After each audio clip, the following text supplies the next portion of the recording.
이번 시간에는 그 주역의 가장 중요한 원리인 음양론입니다. 음양론. 음과 양이 어떻게 바뀌느냐. 변화의 책이죠. 그래서 주역은.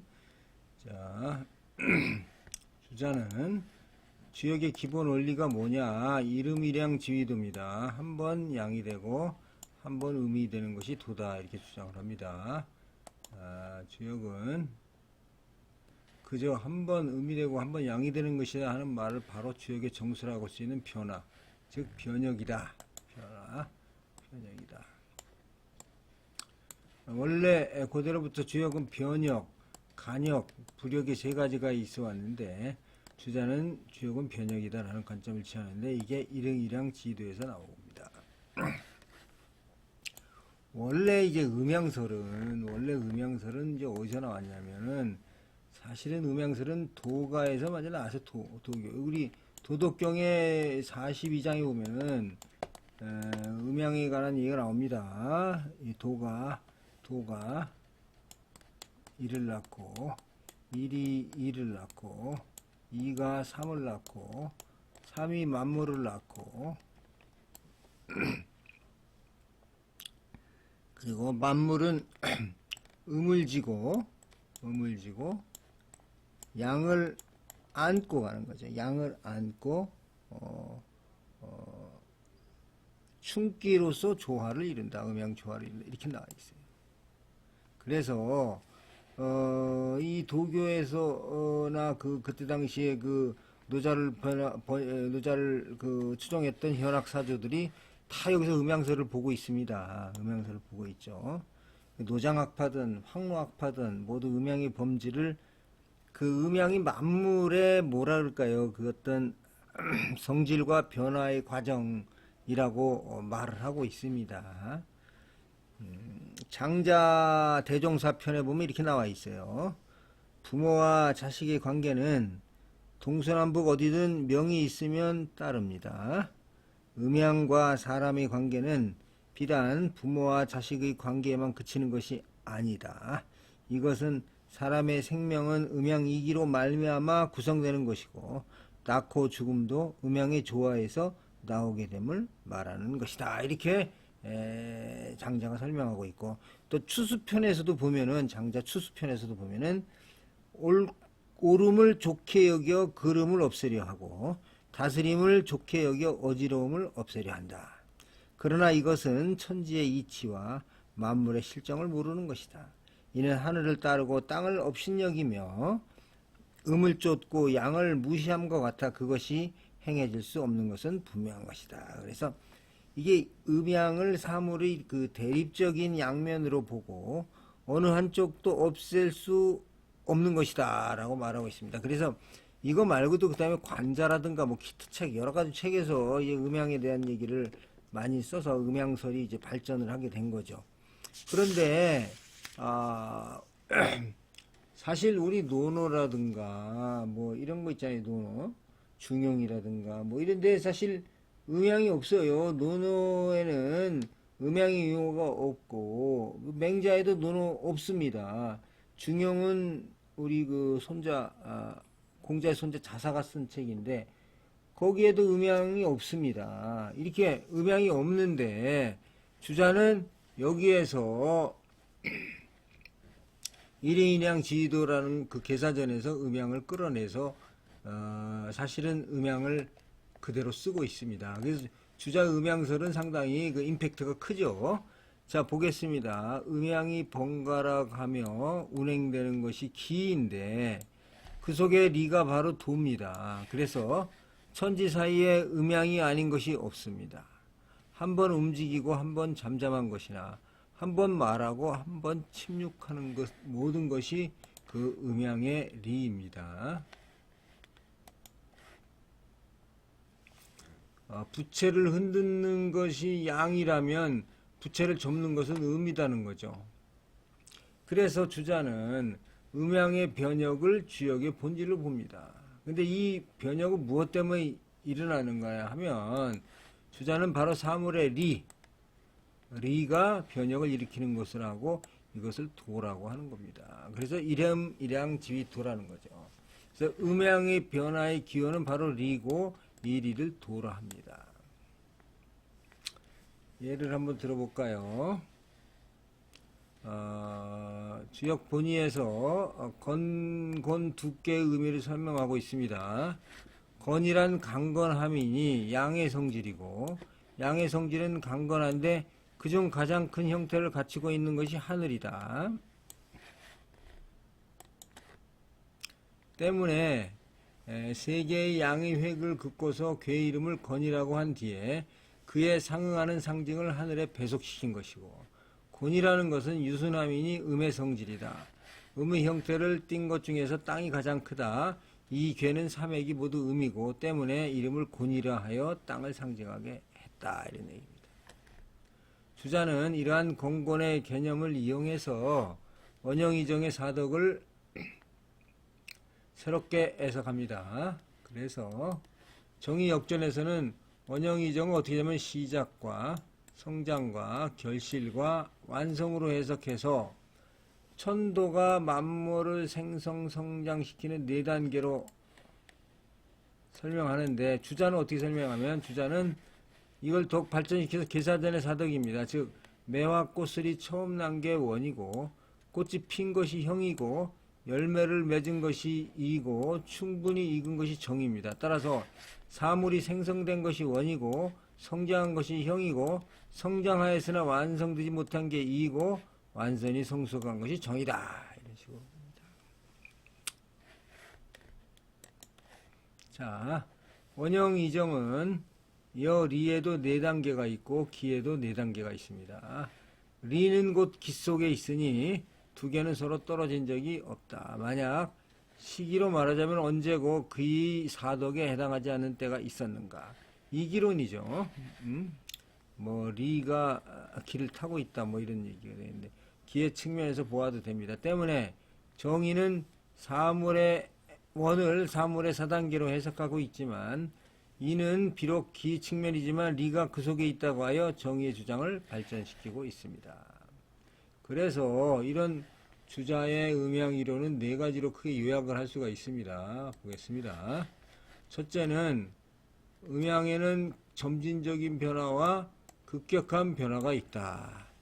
주역 본의의 그 건도 변화에 대한 주에서 주자는 변이란 화의 점진적인 것이고 화란 변의 완성이다 라고 해서, 이 변과 화에 대해서는 그동안의 공영달이라든가 정의, 장제 등 수많은 학자의 철학적 주장이 있었으나 이를 생략하기로 하겠습니다. 주자의 변과 화에 대한 설명은 바로 음양의 변형을 기초로 하고 있습니다. 자, 주역 본의의 복계에 대한 주석에서 주자는, 주인은 이렇게 말하고 있습니다.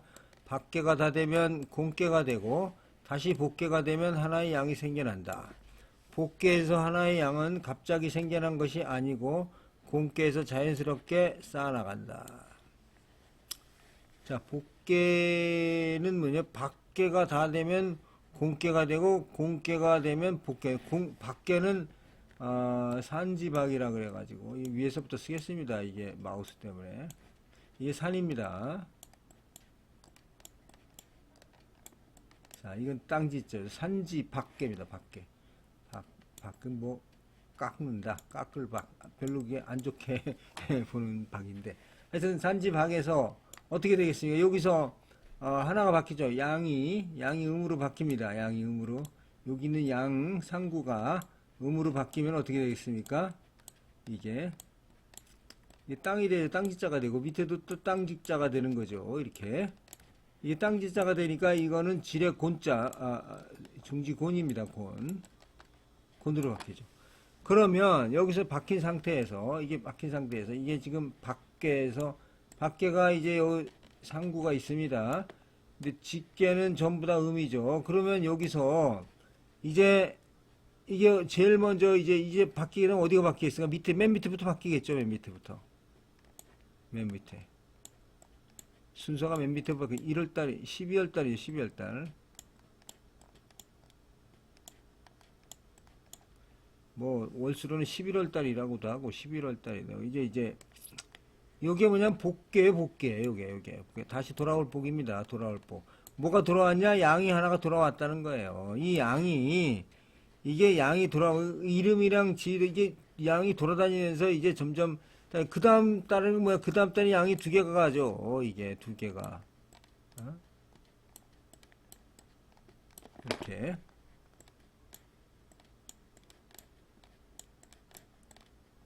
요거 뭔가 지택 리미지다. 지택 림께입니다. 그 다음에는 뭐가 가겠습니까? 이게 또 양이 하나 더 생겨서,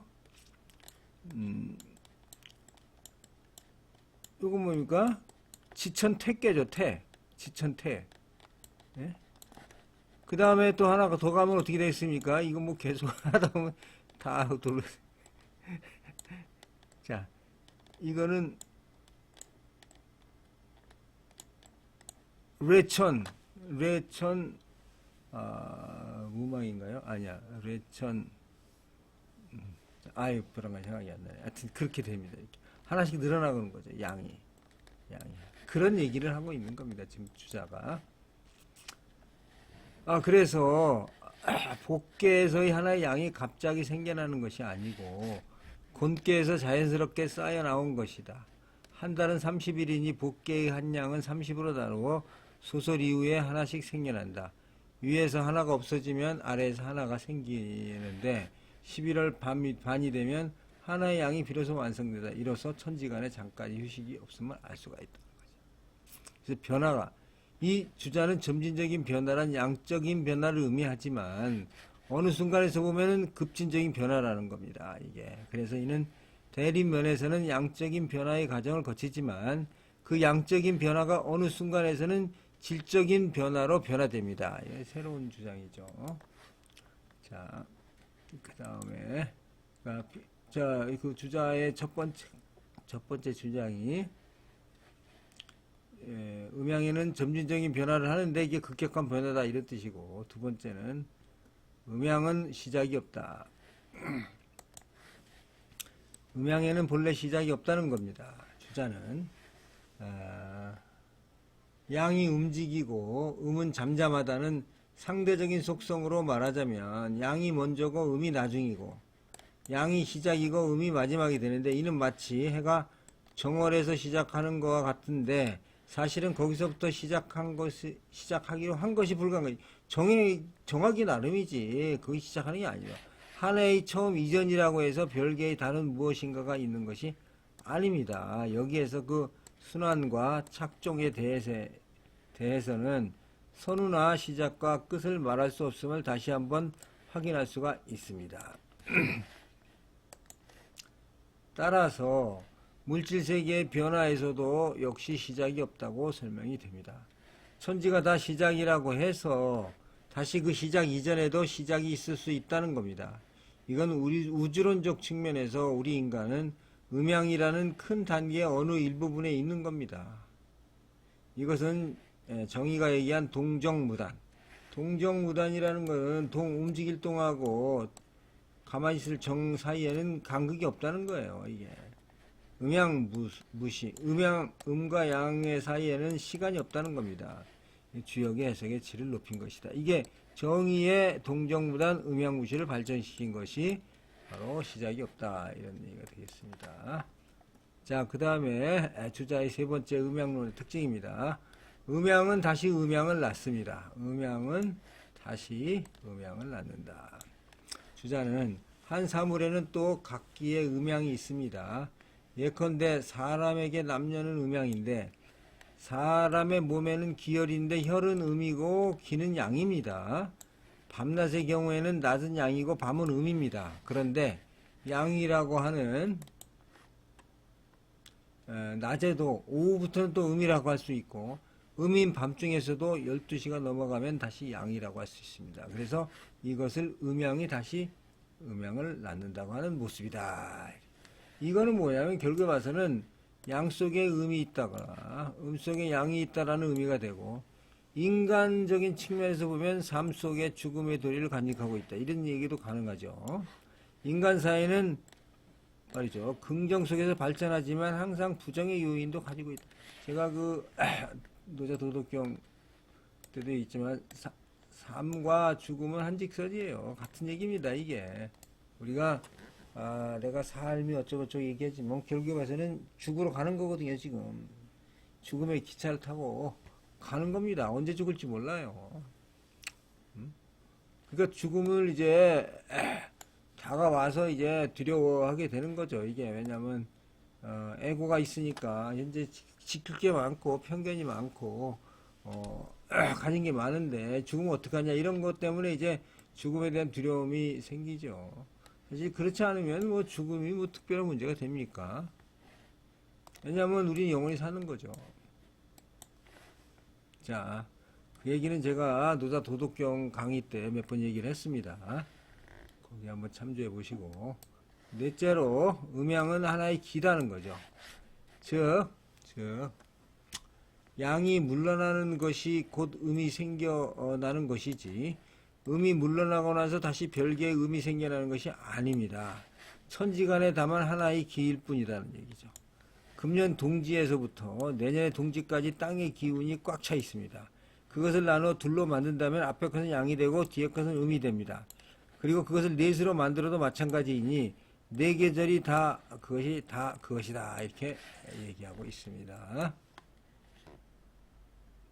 이 말은 하나의 기로 음양이 이루어졌다. 음양이 하나의 기로 음양이 이루어졌다는 중요한 의미입니다. 그래서 천지간에는 양립하지 않은 이치가 없다. 이게 음이면 양이면 양 속에 다시 음양이 있고 이 속에 다시 음양이 있고 이 속에 다시 음양이 있고 그게 쭉 나가서 이게 끊어지지 않는다는 거예요. 이게 음양이 모든 것이 다 이루어졌다. 그러니까 어디서나 음양이 있는 거죠. 이 천지간에 이 음양이 순환을 이루어 그 끝이 없으니 이것은 서로 이기는 도다 이렇게 말하고 있습니다. 그래서 이는 사회의 모든 대립면에서 하나에서 나와서 결국은 하나로 통합된다는 이기 통합설에 대한 새로운 해석이다 이렇게 볼 수가 있겠습니다. 자, 그러면 이제 주자 음양론을 이제 다시 한번 요약을 해서 보면은 자, 음양에는 점진적인 변화와 급진적인 변화가 있는데 점진적으로 변화하는 것 같은데 급진적으로 변화한다는 뜻이죠. 두 번째는 음양에는 본래 시작이 없다 이런 얘기고 주자가 얘기한 얘기는 음양은 다시 음양을 낳는다는 얘기입니다. 세 번째는 네 번째는 음양은 하나의 기일 뿐이다 이런 네 가지 주장이 이제 주역에 대한 주장인데 요거를 한번 검토를 해봐야 되겠죠.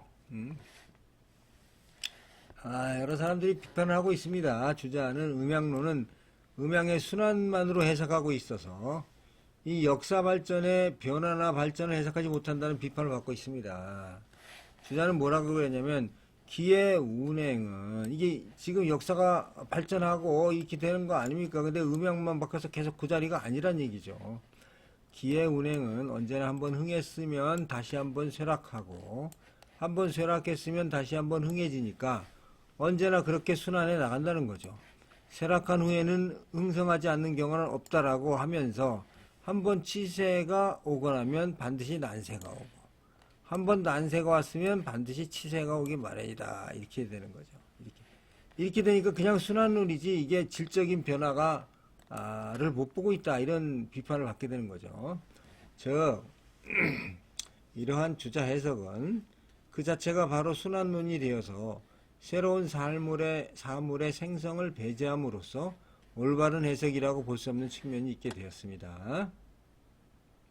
자, 다음 둘째로 주자는 아무리 음과 양이 바뀌고 순환되어도 변하지 않는 본성이 있다 이렇게 주장을 하고 즉 이는 응당 있어야 할 지위는 변하지 않는다는 것입니다. 주자가 말하기를 건곤과 음양은 그 위치가 서로 대대함을 말하는 것이기에 위상이 동등하다.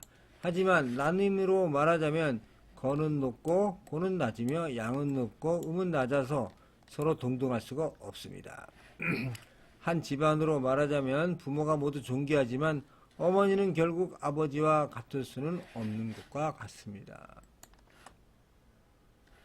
한 집안에서는 다만 한 명이 가장 많이 있을 뿐이어서 동등함이 있을 수 없으나 소위 두 명의 존의가 있을 수 없다는 의미입니다. 즉 정해진 위치는 바뀌지 않는다는 관점입니다. 음과 양이 하나의 정해진 포스트를 갖고 있는데 이거 바뀌지 않는다는 거죠. 이는 고고한 철학적 형이상으로 포장되어서 결국은 주자가 강조한 게 뭡니까? 군신과 부자의 저야 군과 신.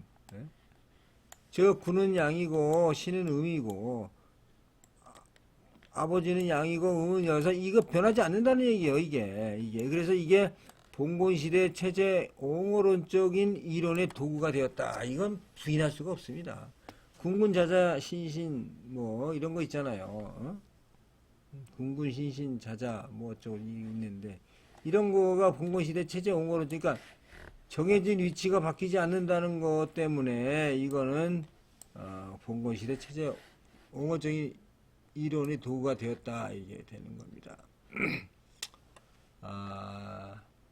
이건 이제 강유설 하면 이제 좀 시간이 좀 걸리니까 자 오늘 여기까지 하겠습니다. 오늘은 주자의 음양설과 그 비판에 대해서 설명을 드렸습니다. 감사합니다.